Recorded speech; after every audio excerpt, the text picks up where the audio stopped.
ছোটবেলায় আমারও মা মারা যায়। আমার বাবা দ্বিতীয় বিয়ে করে। এই বারেক, 8 নম্বর টি হ্যান্ডেলটা নিয়ে আয় তো। ওস্তাদ,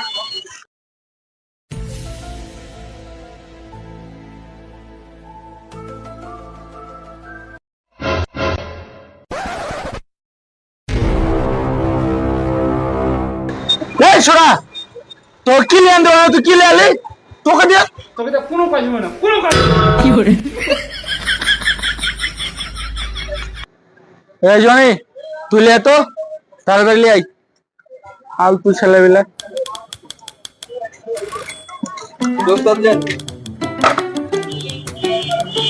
হ্যাঁ, এটা ঠিক আছে। এই ছোড়াকে দিয়ে কোনো কাজই হয় না। তুই যদি না থাকতে তো আমার যে কি হতো আমি তাই চিন্তা করি। আমার সংসার বউ সব চাঙ্গে উঠে যেত, আর দোকানপাট সব শেষ হয়ে যেত। তুই ছিলি বলা।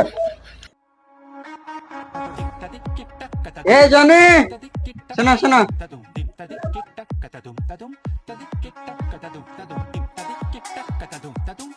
ভাই কাজে গেছে। তোমার সাথে কথা বলে আমার ভালো লাগলো, কাজও ভালো লেগে গেছে।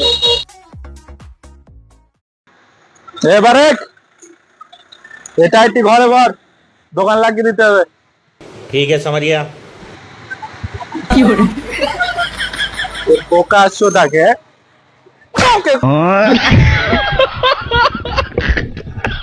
তো কোনো যে হুন্ডার টায়ার ঘরে বস, তুই টাকা টায়ার পুটকি ব্যবহার করছিস? হ্যাঁ শালার বেটা শালা, একটা কাজের ডন নাই।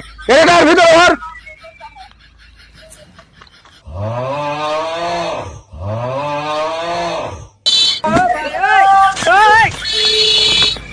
শালার বেটাকে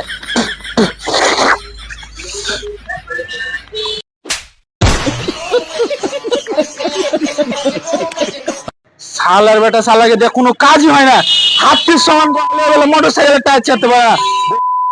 ওই জনি, টায়ারটি লে যা, সবটি ঘরে ঘর।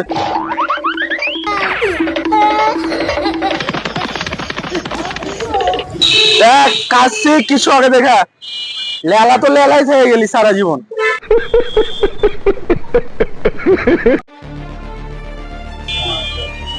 তোর ওস্তাদ রে বেরি ফেল খাইছ না, খারাপ ভাববে। বালে খারাপ ভাবে, ওইলা বালের ওস্তাদকে আমি মানি না। আরে বেরি খেলে নিজে খারাপ ভাববে। আরে নিজের বাপের টাকা দিয়ে কিনেছি, ওইলা ওস্তাদ খারাপ ভাবলে কি বাল হলো? দেখ একটা দেখ।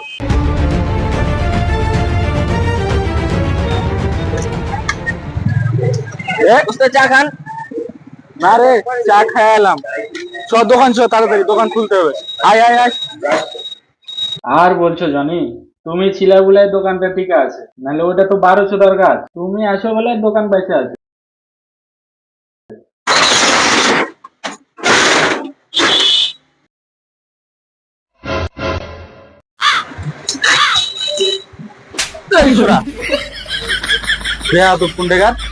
দেখছি এখানে দুজন কাজ করছে, ওখানে দাঁত খিলন করছে।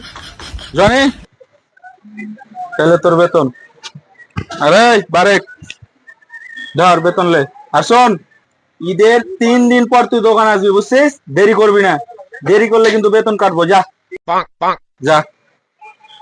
এই জনি শোন, যা। হ্যাঁ, 3 দিন পর মনে করে চলে আসবি, দেরি করিস না। এই ছোড়া বারেকের উপর কোনো বিশ্বাসই নাই।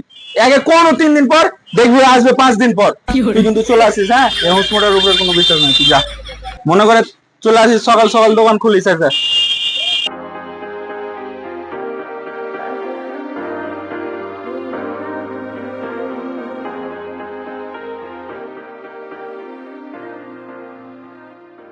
কি ব্যাপার জনি, তুমি এখনো যাওনি?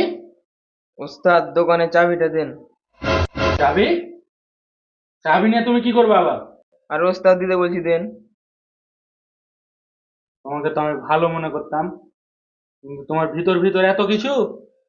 আরে ওস্তাদ আপনি যেটা ভাবছেন ওটা না, আমি দোকানে থাকবো সেজন্য। কেন তুমি দোকানে থাকবে? কেন তুমি বাড়ি যাবে না? ওস্তাদ আপনি তো জানেন আমার বাপ মা নাই। ছোটবেলা থেকেই আমার ফুপুর বাড়িতে থাকি। কিছুদিন ধরে আমার ফুপু আমার সাথে খারাপ ব্যবহার করছে, তাই ভাবছি আর বাড়ি যাব না, এখন থেকে দোকানে থাকবো।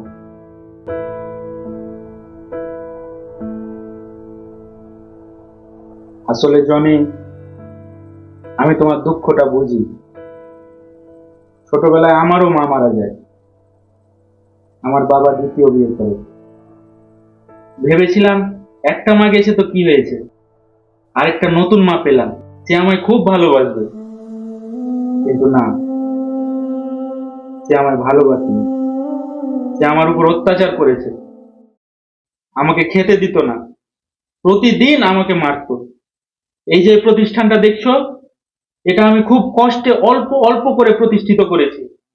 জনি, আমি তোমার কষ্টটা বুঝি। আমি যে কষ্ট পেয়েছি, সে কষ্ট আমি আর কাউকে পেতে দেব না। তোমাকে আর তোমার ফুপুর বাসায় থাকতে হবে না। তোমার জন্য আমি বাসার ব্যবস্থা করব। আর আজকের পর থেকে প্রতিটি ঈদ তুমি আমাদের সাথে উদযাপন করবে। বুঝতে পেরেছো জনি? তোমাকে আর কষ্ট পেতে হবে না।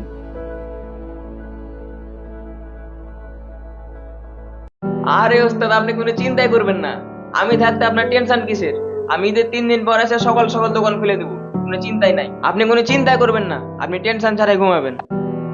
তো বন্ধুরা, আপনাদের সবাইকে জানাই পবিত্র ঈদুল আজহার অনেক অনেক শুভেচ্ছা। ঈদ মুবারক।